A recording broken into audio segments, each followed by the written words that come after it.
আজকে আমরা আবার কিছু basic concept of income tax নিয়ে এসেছি। আমরা প্রথম প্রশ্নটা দেখছি। Income tax is imposed by. Income tax is imposed by অপশানে আছে state government, central government, both of the above, constitution of India. এখন আনসারটা আমাদের article 265 of parliament constitution of ইন্ডিয়াতে বলা আছে যে taxes not to be imposed save by authority of law. So taxes are imposed, income tax is imposed by constitution of India. Levy হলে central government থাকতে পারতো, কিন্তু ইম্পোজিশন, ইম্পোজ কথাটার অর্থে কনস্টিটিউশন অফ ইন্ডিয়া। ঠিক আছে, নেক্সট কোয়েশ্চেন দেখে নিচ্ছি। Parliament has the power to levy tax on incomes other than. পার্লামেন্টের সমস্ত ধরনের ট্যাক্স লেভি করার পাওয়ার আছে এক্সেপ্ট এগ্রিকালচারাল ইনকাম। এটি কোন সেকশন বলছে? না, আর্টিকেল আমাদের সেকশন ইনকাম ট্যাক্স অ্যাক্টের section 10, agricultural income shall not be included. ঠিক আছে, তাহলে আনসারটা কি হবে? Agricultural income. আচ্ছা, next question. Which entry of union list gives the power to Parliament to levy tax on incomes? So, entry 81 of list 1 of 2 7th schedule. Option B, entry 81 of list 2 of 7th schedule. Entry 82 of list 1 to 7th schedule, or entry 82 of list 2 to 7th schedule. আনসারটা দেখে নেওয়া যাক। এই হলো আমাদের union list. ঠিক আছে, union লিস্টের 7th শিডিউলের লিস্ট 1 হচ্ছে দু ধরনের। আমরা জানি লিস্ট 3 ধরনের আছে। লিস্ট 1 হচ্ছে ইউনিয়ন লিস্ট, লিস্ট 2 হচ্ছে স্টেট লিস্ট, আর লিস্ট 3 হচ্ছে কনকারেন্ট লিস্ট। চলুন একবার দেখা যাক। স্টেট লিস্ট, লিস্ট 2 আর কনকারেন্ট লিস্ট। আমি সবটা দিচ্ছি না, আমি জাস্ট যেগুলো দরকার। লিস্ট 3 হচ্ছে কনকারেন্ট লিস্ট। এই 3টে লিস্ট আমাদের আছে আর্টিকেল 246 অনুযায়ী। সেই লিস্টের 7th শিডিউল লিস্ট 1 এর 82 তে আমাদের income tax, taxes on income other than agricultural income এটা বলা আছে। সুতরাং আনসারটা হচ্ছে which entry of union list gives the power to parliament to levy tax? agricultural income কে বলছে না। সো আনসার হচ্ছে বাকিদের জন্য যে লেভি ট্যাক্স লেভি হবে সেটি হচ্ছে entry 82 of list 1 to 7 schedule. Next, highest administrative authority for income tax in India. এটা হচ্ছে central board of direct tax, CBDT, administrative authority for income tax. ঠিক আছে, next question. Income tax act 1961 applies to. এই জায়গাটা অনেক সময় ভুল হয়, হোল অফ ইন্ডিয়া হবে না whole of India excluding Jammu Kashmir. চলুন আমরা ইনকাম ট্যাক্স অ্যাক্টটাই দেখে নিই। ঠিক আছে,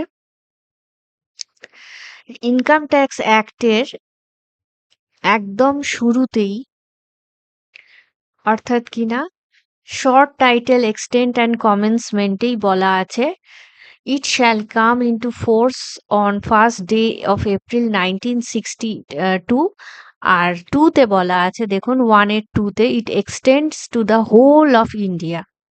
সুতরাং আনসারটা কোনটা হবে? Whole of India. ঠিক আছে, next, the basic source of income tax law is. এটা হবে অপশন এ আছে income tax act 1961, income tax rules 1962, circulars, notification, judgement of courts, না income tax act 1961। Next, income tax act came into force on. এটাও দেখা যাক answer কি হবে। came into force on 1st day of April 1962. তাহলে answer যে চারটে দেওয়া আছে না 1/4/1961, 1/4/1962, 1956 তো কোনোভাবেই নয়, 65ও নয়, সো 1/4/1962.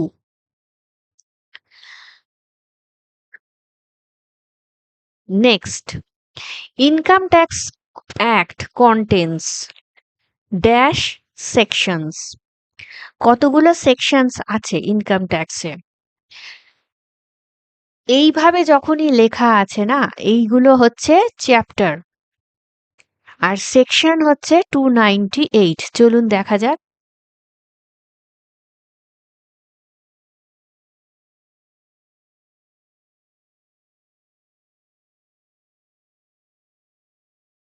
টু 298 খানা সেকশনস ইনকাম ট্যাক্স অ্যাক্টে, 298 সেকশনস আছে। আর চ্যাপ্টার যদি জিজ্ঞেস করে কোয়েশ্চেন, তাহলে চ্যাপ্টার হচ্ছে 23, এটা খেয়াল রাখবেন। Income tax act contains dash schedules. কতগুলো শিডিউল আছে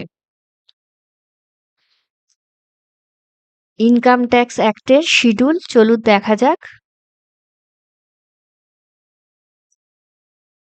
first schedule, second schedule, third schedule করতে করতে 14টা শিডিউল আছে। সো আনসার কি হবে? 14। এটা খেয়াল রাখবেন, শিডিউল হচ্ছে 14, সেকশন হচ্ছে 298, আর চ্যাপ্টার হচ্ছে 23। Next, proviso gives dash to the main provisions. প্রভিসো কথাটা কখন ক্ষেত্রে ব্যবহার হয়? প্রভিসো হচ্ছে প্রোভাইডেড, মানে একটা ধরুন রুল কিছু বা একটা কিছু অ্যাক্টের কিছু বললো, কাদের ক্ষেত্রে সেটা অ্যাপ্লিকেবল নয়, প্রভিসো। সো প্রভিসো মানে হচ্ছে exception. So answer B, exception. Next, explanation gives dash to the main provision. Explanation দেখা যাক, একটুখানি উদাহরণ দিচ্ছি। ধরুন আর্টিকেল ইনকাম ট্যাক্স অ্যাক্টে এইভাবে অনেক এক্সপ্লানেশন থাকে, ঠিক আছে?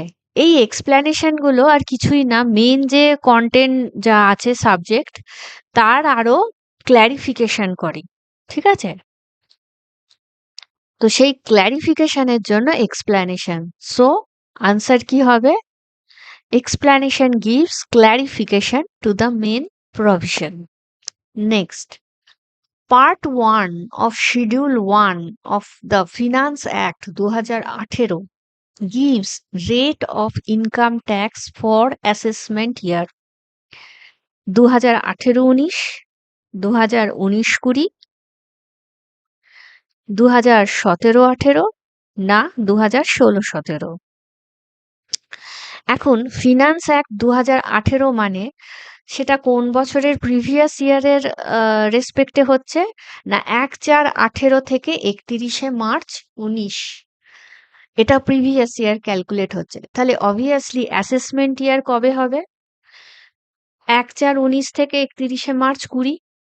তাহলে অ্যাসেসমেন্ট ইয়ার হবে 19-20। Next, Finance Bill becomes the Finance Act when it is passed by Lok Sabha, B.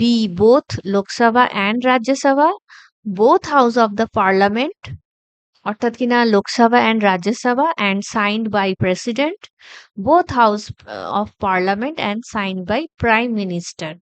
একদমই না। Option C, both House of Parliament and signed by President. আচ্ছা, next, Part 2 of Schedule 1 of Finance Act 2018 gives rate of tax deductible of source for the PY. এখানের অপশনটা না এই দিকে চলে গেছে, ঠিক আছে? যাই হোক, finance act 2018 gives rate of tax deductible of source for the PY 18-19, 19-20, 17-18 না 16-17। এখন পিওয়াই আমি যেটা বললাম, ফিনান্স অ্যাক্ট 2018 মানে পিওয়াই হচ্ছে ১/৪/১৮ থেকে ৩১/৩/১৯। তো কোয়েশ্চেনে যখনই পিওয়াই কথাটা বলাই আছে, অবভিয়াসলি আনসারটা ২০১৮-১৯ই হবে। ঠিক আছে? Next. Part 3 of Schedule 1 of Finance Act ২০১৮ gives rate of advance tax payable for the AY ২০০৮। এই AY মানেই হচ্ছে অবভিয়াসলি ১৯-২০ হবে। এটা খেয়াল রাখবেন। ফিনান্স অ্যাক্ট ১৮ মানে অ্যাপ্লিকেবল পিওয়াইটা হচ্ছে ১৮-১৯, তাহলে এওয়াই হচ্ছে ১৯-২০। আজকের মতো এখানেই ভিডিওটা শেষ করলাম। আবার পরে কিছু এমসিকিউ নিয়ে আসবো।